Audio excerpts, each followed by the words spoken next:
देखिए इस लेक्चर में भी हम और अच्छे न्यूमेरिकल सॉल्व करेंगे। अभी इसके पहले हमने स्क्वायर मैट्रिक्स लिया था, मतलब रो और कॉलम सेम था। अब आगे जो देखेंगे थोड़े और अच्छे प्रॉब्लम देखेंगे जिसमें रो और कॉलम सेम नहीं होगा। तो ये क्वेश्चन है find singular value decomposition, SVD means singular value decomposition. तो ए मैट्रिक्स दिया है जिसमें ये इसका डायमेंशन क्या हो जाएगा, 2 रो है और 3 कॉलम है, 2 क्रॉस 3 की मैट्रिक्स। तो हम यहाँ से ए ट्रांसपोज निकालेंगे, ठीक है। तो ये बदल जाएगा 3 रो और 2 कॉलम हो गए इसमें। तो पहले हम क्या निकालेंगे, ए इंटू ए ट्रांसपोज निकालेंगे, फिर ए ट्रांसपोज ए निकालेंगे। ये देखिए सारा निकला हुआ है। तो यहाँ से मैट्रिक्स आ गया ये ए ट्रांसपोज ए की डायमेंशन ये आ गई 3 क्रॉस 3। हमारा पहले ये कैलकुलेशन है कि ए ट्रांसपोज ए से हम वी मैट्रिक्स निकाल लें। तो इसका हमें कैरेक्टरिस्टिक्स पॉलिनोमियल लिखना होगा, A transpose A minus lambda equal to 0। Okay, तो यहाँ से ये आ गया। अब ये देखिए, अब या तो अपने मेथड से इसको सॉल्व कर लीजिए, मतलब इसका डिटर्मिनेंट क्या होगा, इसका determinant A transpose A minus lambda I का मॉड, डिटर्मिनेंट इक्वल टू 0। तो इसका डिटर्मिनेंट सॉल्व करेंगे तो क्या आ जाएगा, 10 माइनस लैम्डा, बाकी 10 माइनस लैम्डा 4 2 माइनस लैम्डा, जो भी -0, बाकी इसके साथ वो एलिमेंट आएंगे, प्लस 2 इसके साथ क्या एलिमेंट आएंगे, 2 के बाद क्या बचा 0, 10 माइनस लैम्डा और 2 और 4। इस मेथड से सॉल्व करेंगे तो आपको कैरेक्टरिस्टिक इक्वेशन मिलेगी, ठीक है। उसके बाद उससे हमें रूट मिलेगा। ठीक है, ये तो एक जनरल मेथड हो गया जो बुक्स में मिलेगा। एग्जाम में इस मेथड से भी सॉल्व कर सकते हैं, बट इससे भी सॉल्व करिए अगर आपके पास टाइम नहीं है तो ये शॉर्टकट भी आपको पता हो, ताकि आंसर को या इक्वेशंस को क्रॉस चेक कर सकते हैं।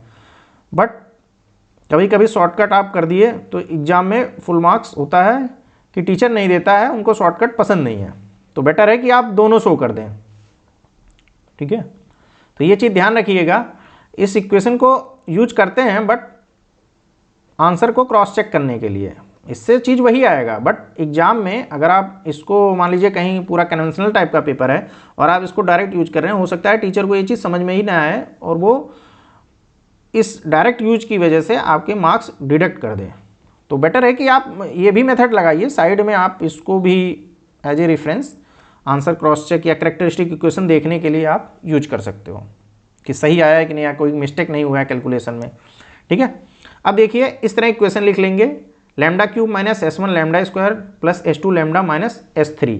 देखिए कैसे निकलेगा, चूंकि देखिए ये हमें पता है 3 क्रॉस 3 की मैट्रिक्स है तो मैक्सिमम ऑर्डर 3 होगा, इस तरह से लिख लिए। हमें S1 निकालना है, S2 निकालना है, S3 निकालना है, सब दिया हुआ है। S1 क्या होगा, trace of A transpose A।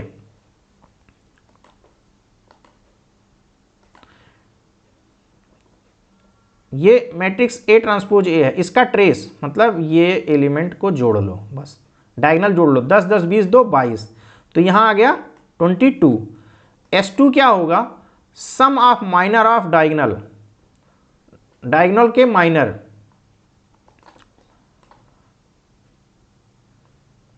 Diagonal क्या है, ये हमारे डायगोनल है ये वाले, तो माइनर इस पहले एलिमेंट के लिए माइनर क्या हो जाएगा 10 4 और ये वाले माइनर हो जाएंगे 10 4 4 2, ठीक है। 10 4 4 2 ये माइनर हो गया, तो 10 4 4 2। दूसरा वाला, दूसरे के लिए दूसरा एलिमेंट है आपका, पूरा इरेज कर देते हैं,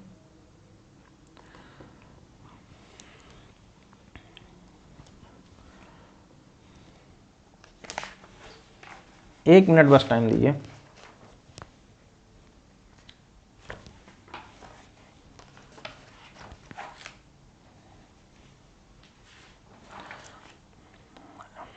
यहां मैट्रिक्स ए लिख लेते हैं ताकि आसानी रहे, यहां मैट्रिक्स ए लिख लेते हैं, सॉरी ए नहीं, हमें ए ट्रांसपोज ए से निकालना है ना, ए ट्रांसपोज ए लिख लेते हैं।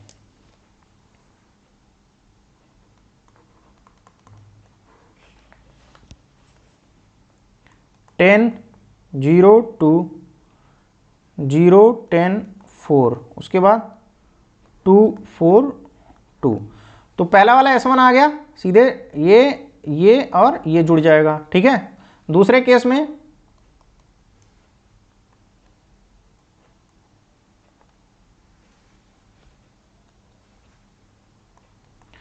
केस में माइनर निकालना है, तो 10 के लिए माइनर क्या हो जाएगा, इस वैल्यू के लिए। बाकी जो ये रो और ये कॉलम हटा दोगे, क्या बचा, 10 4 4 2, ये आ गया। दूसरा ये इसके लिए माइनर, ये रो और ये कॉलम और ये रो हटाओगे तो ये बचेगा 10 2 2 2। तीसरा इसके लिए, इस 2 के लिए, मतलब इसके लिए ये रो और ये कॉलम हटा दो तो 10 0 0 10। तो ठीक है, सब पॉजिटिव में रहेगा, क्योंकि अगर साइन भी देखोगे तो ये वाली जगह आपकी पॉजिटिव रहती है, इसमें कोई साइन का वो लफड़ा नहीं है, सब पॉजिटिव में ही लेंगे। सबको इसका वो निकाल लो, 10 × 2 - 4 × 4, तो ये आ गया आपका। ये सॉल्यूशन देख लीजिए, बस इसको सॉल्व करना है।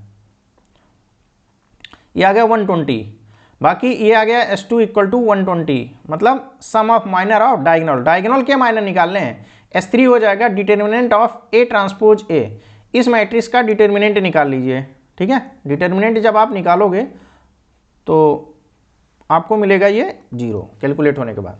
बस ये सारी वैल्यू इसमें पुट कर दीजिए तो आपकी कैरेक्टरिस्टिक इक्वेशन बन गई। नॉर्मली आप जो मेथड हमने बताया था इसको सॉल्व करोगे तो वही आएगा जो यहाँ आ रहा है, बट एग्जाम में दोनों मेथड ही दिखाइएगा। इस मेथड से आपके मार्क्स टीचर डिडक्ट कर सकता है, मतलब कम कर सकता है। मान लो 10 नंबर का क्वेश्चन है तो उसको लगेगा कि ये बहुत जल्दी आ गया है, तो दोनों मेथड आप दिखाइए, वो मेन मेथड तो दिखाइए ही दिखाइए। टाइम नहीं है तो ये बस इससे आगे बढ़ सकते हैं। तो इसको सॉल्व कर लीजिए, सिंपल। लैम्डा = 12 10 0, ये केएलसी से भी निकाल सकते हो लैम्डा की तीनों वैल्यू, ठीक है। थर्ड ऑर्डर की इक्वेशन है, केएलसी से सीधे आपको 12 10 और 0 मिल जाएगा। अदरवाइज इस मेथड से भी आप कर सकते हो। तो अब हमें क्या है, आइगन वैल्यू मिल गया। अब हमें क्या करना है, आइगन वेक्टर निकालना है। तो लैम्डा = 12 के लिए आइगन वेक्टर, इसमें 12 पुट कर दीजिए, इस मैट्रिक्स में 12 पुट कर दीजिए, तो ये बन गया, ठीक है। अब देखिए ये, अब हम यहाँ क्रैमर रूल लगाते हैं। ध्यान रखिएगा, क्रैमर रूल से भी बहुत आसानी से ये सॉल्व हो जाता है। जैसे ठीक है, x1 निकाल रहे हैं तो ये वाला उसके नीचे चला जाएगा, ठीक है, ये पूरा। जब x2 निकालेंगे तो x2 के लिए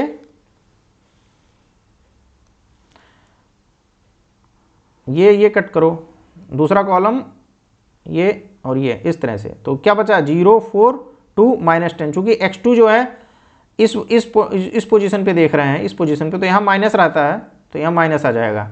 फिर x3 के लिए ये और ये कट होगा तो क्या बचा रहेगा, x3 के लिए ये बचा रहेगा। तो 0 -2 2 और 4, इसको सॉल्व कर लीजिए, ये आ गया। 4 से पूरा डिवाइड कर दीजिए तो ये आ गया। तो x1 x2 x3 आ गया 1 2 1। तो ऐसे इस रूल को क्रैमर रूल कहते हैं। अदरवाइज आप 3 इक्वेशन बनाइए, उसको सॉल्व करिए, उसमें लगता है टाइम, ठीक है। इससे आपके कम टाइम में हो जाएगा और गलती भी कम होगी।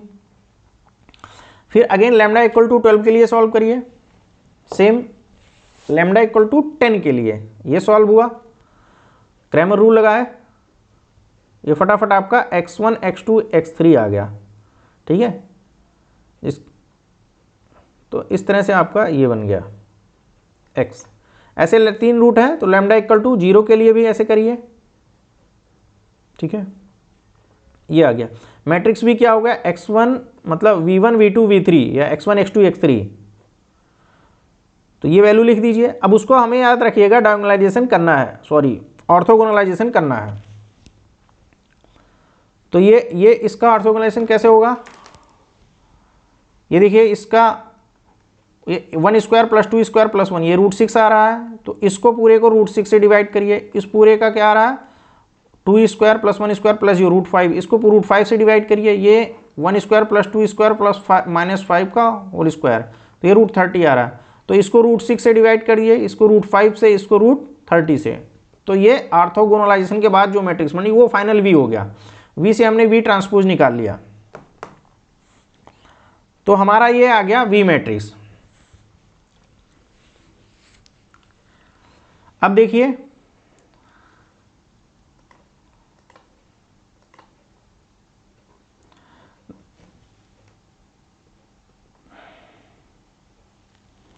अगर इसको देखा जाए तो हमें जो मैट्रिक्स मिल रही थी ए ट्रांसपोज,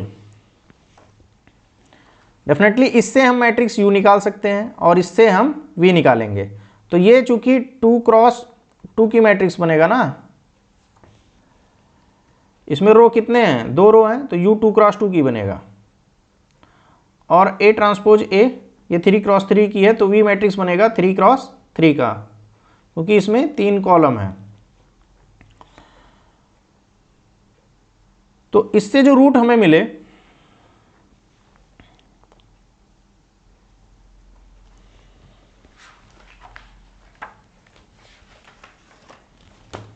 ए ट्रांसपोज ए से, ये ऐसे ए ट्रांसपोज से हम चाहे अदरवाइज हम फार्मूला भी लगा सकते हैं। वी देखिए कैसे निकाल रहे हैं, नॉर्मल बेसिक मेथड से ए ट्रांसपोज माइनस लैम्डा आई, ठीक है। तो इसको सॉल्व करिए, इसके भी 2 रूट मिलेंगे, तो 10 12 और 10 मिला, ठीक है। तो 12 के लिए आइगन वेक्टर निकाल लीजिए। तो अब इस इक्वेशन में आपको पुट करना होगा, क्योंकि ये अब हम u निकाल रहे हैं, तो u के लिए इक्वेशन आपका A transpose minus lambda equal to 0 इससे निकालना है। तो 12 के निकाल लीजिए आइगन वेक्टर, 10 के लिए आइगन वेक्टर निकाल लीजिए, u हो गया x1 x2। तो ये इसको ऑर्थोगोनलाइजेशन कर दिए, क्योंकि ये u जो आ रहा है वो v से नहीं आ रहा है, इसलिए हमें अपना ये चीज़ तो करना ही पड़ेगा, ठीक है। अगर फार्मूले से आता है u इक्वल टू ये वाले फार्मूले से U I equal to 1/SI a into V I, तो चूंकि वी आई हम ऑर्थोगोनलाइज कर देते हैं तो ऑटोमेटिकली ये उसी फॉर्म में मिलता है, बट यहाँ ऐसा तो है नहीं, इसलिए हम ये वाली चीज़ ऑर्थोगोनलाइजेशन करेंगे। तो फाइनल आंसर आ जाएगा। अब एस मैट्रिक्स क्या होगी, 2 क्रॉस 3 की। तो देखिए दो रूट कॉमन है, हमने बताया था जो रूट कॉमन होंगे उसको एस मैट्रिक्स में जाएगा।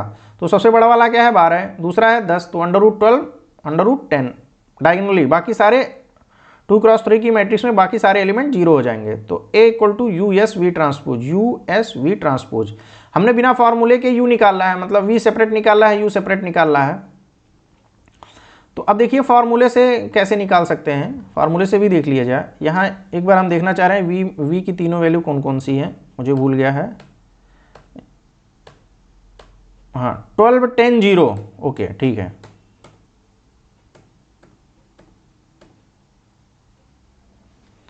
मतलब ये जो ये था v है 12 10 0, ये 12 से एसोसिएटेड है, ये 10 से एसोसिएटेड है, ये 0 से, ये 12 और 10 से एसोसिएटेड है। यही तो आइगन वेक्टर निकला है ना, जब लैम्डा इक्वल टू 12 था, आइगन वेक्टर जब लैम्डा इक्वल टू 10 था, आइगन वेक्टर जब लैम्डा इक्वल टू 12 था, आइगन वेक्टर जब लैम्डा इक्वल टू 10 था, आइगन वेक्टर जब ये था। तो देखिए u और v में कौन कौन सी वैल्यू है, 12 और 10।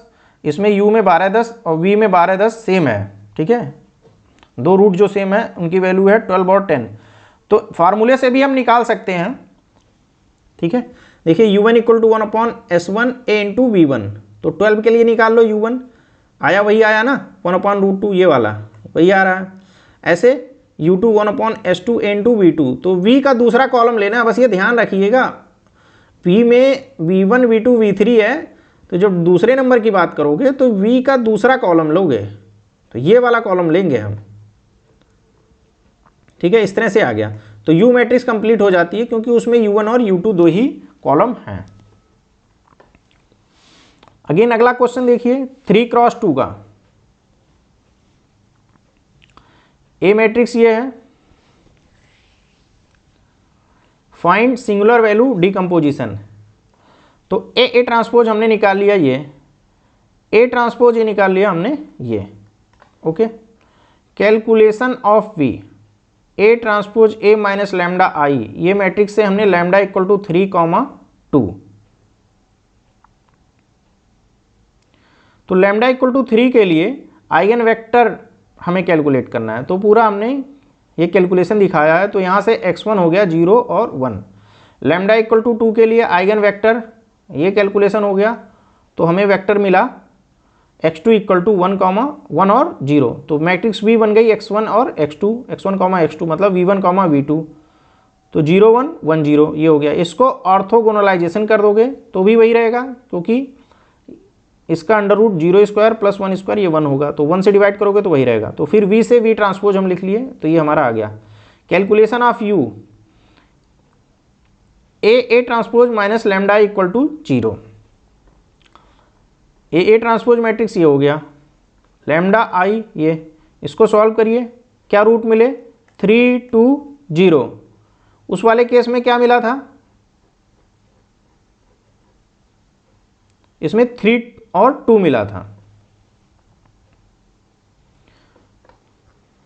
मतलब वही 3 और 2 ये दोनों कॉमन है। तो 3 के लिए आइगन वेक्टर निकाल लीजिए, पुट करिए 3, ये आ गया। अगेन अब ये सब अंडरस्टूड है कि आइगन वेक्टर आप निकालना जानते होगे कैसे निकाला जाता है, तो उसमें कोई नई चीज़ नहीं है। लैम्डा इक्वल टू 2 के लिए यहाँ हमने क्रैमर लगा दिया। क्रैमर से थोड़ा जल्दी आ जाता है। जैसे यहाँ देखिए इक्वेशन के फॉर्म में लिखा है तो उसमें टाइम लग रहा था, ठीक है। अगर क्रैमर रूल लगाओगे तो फटाफट आपका बन जाएगा, अगली लाइन में तुरंत आंसर आ जाएगा। तो ये आ गया eigen vector. Lambda equal to 0 के लिए आइगन वेक्टर निकाल लीजिए, तो ये आ गया। तो मैट्रिक्स U कैसे कंप्लीट हो रही है, U1 U2 और U3, तो ये पूरा लिख लीजिए।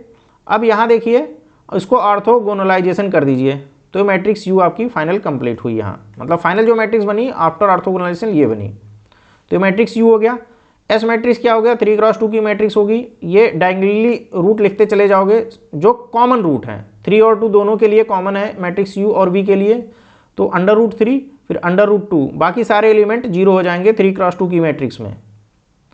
देखिए यहाँ लिखा हुआ बिकॉज आइगन वैल्यू 3 and 2 और common for A transpose and A transpose A, we will use eigen value 3 and 2 for the calculation of matrix S। देखिए अब हमने तो हमारा सारा आ गया, हमारा V आ गया, हमारा U आ गया, हमारा S आ गया। तो हमें कुछ क्या करना है, फाइनली हमारा आंसर हो जाएगा, कहीं भी लिख सकते हैं, तो हमारा आंसर आ जाएगा। बस यही मैट्रिक्स निकालना होता है, A equal to US V transpose, बस यही हमारा आंसर हो गया। U की मैट्रिक्स की वैल्यू जो आई वो लिख दीजिए, S लिख दीजिए और V ट्रांसपोज लिख दीजिए। देखिए हम फार्मूले से भी U निकाल सकते हैं। कैसे, हमें पता है कि U में 3 रूट आ रहे थे। U के जो आ रहे थे, A ट्रांसपोज के जो रूट आ रहे थे 3 2 0 आ रहे थे, और V के जो रूट आ रहे थे 3 और 2 आ रहे थे। तो 3 से एसोसिएटेड जो V1 मैट्रिक्स आ जाएगी, 2 से एसोसिएटेड जो है दूसरी वाली कॉलम आ जाएगी। बट ये वाली कॉलम हम नहीं पाएंगे क्योंकि इसके लिए यहाँ कोई कॉलम नहीं है, समझ रहे हो, या रूट नहीं है, इस तरह से कह सकते हो। तो 2 तो मिल जाएगा। तो तीसरा जो लैम्डा इक्वल टू 0 है उसको निकालने का अलग तरीका है। देखिए यही चीज़ यहाँ बताई गई है। अगर हम फार्मूलेस देखेंगे तो U1 होता है 1/SI 1/S1 n2 V1, तो U1/S1 n2 V1, U2 1/S2 n2 V2। U3 नहीं निकाल पाएंगे क्योंकि V के पास तीसरा कॉलम नहीं है, तीसरा रूट नहीं है। फिर U इक्वल टू होगा U1 U2 U3। तो तीसरा कैसे निकलेगा, तीसरा निकालने का तरीका है ये, to calculate U3 we will use null space matrix rule, null space matrix rule. U3 होगा null space A transpose upon mod of null space A transpose. देखिए ये तो फार्मूला हो गया। सिंपल कैलकुलेशन कैसे करते हैं, A transpose X equal to 0 U निकालने के लिए A transpose X equal to 0 ये करेंगे। इस स्टेप में कुछ गलती है, इस स्टेप को आप भूल जाओ, इस स्टेप को आप भूल जाओ, इसको कैंसिल कर दो। इसमें A गलत लिखा हुआ है, सीधे इस स्टेप पे आओ। A ट्रांसपोज की वैल्यू यहाँ लिखू ठीक है। यहाँ x1 x2 x3, क्योंकि U जो है 3 क्रॉस 3 की मैट्रिक्स है, तो x कितने वैल्यू होंगी, x मतलब ये जो वेरिएबल्स होंगे x1 x2 x3 3 होंगे। तो इसको सॉल्व कर लो, सिंपल। तीन इक्वेशन, दो इक्वेशन बन रहा है, तीन अननोन बन रहा है, तो एक को कांस्टेंट किसी को कुछ एज्यूम करना पड़ेगा, x3 इज फ्री, मतलब जिससे रिलेटेड कोई हमें इक्वेशन ही नहीं मिल रहा है तो उसको हम 1 मान के चलेंगे। उसके बाद हमारा यहाँ से x1 x2 x3 मिल गया। इस स्टेप को एक बार देख लीजिए, ये पूरा मल्टीप्लाई हो रहा, दो इक्वेशन मिल रहा है और उसको हमें सॉल्व करना है सिंपल। तो x3 1 लेके हमने सॉल्व कर लिया, फिर उसको ऑर्थोगोनलाइजेशन कर लिए, तो ये आ गया U3। तो ये वाली आपकी लाइन ये उससे आई है, ये कहाँ से एसोसिएटेड है कि ये कहाँ से आई है, A transpose x equal to 0 से, यहाँ से। ये फार्मूला तब लगाते हैं जब हमारा एक रूट, मतलब जो रूट है 0 होगा, उस केस में हम ये लगाएंगे, क्योंकि उस केस में 1 अपॉन जो हमारा फॉर्मूला है 1 अपॉन, चूंकि लैम्डा होता है ना a इंटू वी आई, तो ये तो नहीं लगा सकते क्योंकि 0 लिखोगे तो इनफाइनाइट आ जाएगा ui, ठीक है। ऐसे केसेज में इस मेथड से हम निकालते हैं जब रूट हमारा 0 रहता है। बाकी ये दोनों कॉलम आप चाहे इस फॉर्मूले से भी निकाल सकते हो, ठीक है। ये लैम्डा इक्वल टू किसके लिए एसोसिएटेड है, 3 के लिए, ये लैम्डा इक्वल टू 2 के लिए, ठीक है। तो 3 के लिए u1 निकल आया, u2 कैसे निकलेगा, ये मेथड में रखे, तो जो 3 के लिए ये वाला वेक्टर लोगे, दूसरे के लिए दूसरा वाला कॉलम लोगे, समझ में आया। कोई उल्टा पुल्टा मतलब तरीके से करेंगे तो सही आंसर आएगा, अदरवाइज जल्दबाजी में गलत हो सकता है। तो ये हो गया, क्योंकि ये वेक्टर किससे एसोसिएटेड है, लैम्डा इक्वल टू 3, ये वाला वेक्टर किससे एसोसिएटेड है, लैम्डा इक्वल टू 2, ये lambda equal to 3, lambda equal to 2। तो हमें ये जो कॉलम चाहिए लैम्डा इक्वल टू 3 से एसोसिएटेड, दूसरा लैम्डा इक्वल टू 2 से एसोसिएटेड। तो इस तरह से ये हो गया। तो इस तरह से हमारा आंसर तो यही कंप्लीट हो रहा है, बस हमने फॉर्मूले से निकाला कि कैसे u1 और u2 निकाल सकते हैं।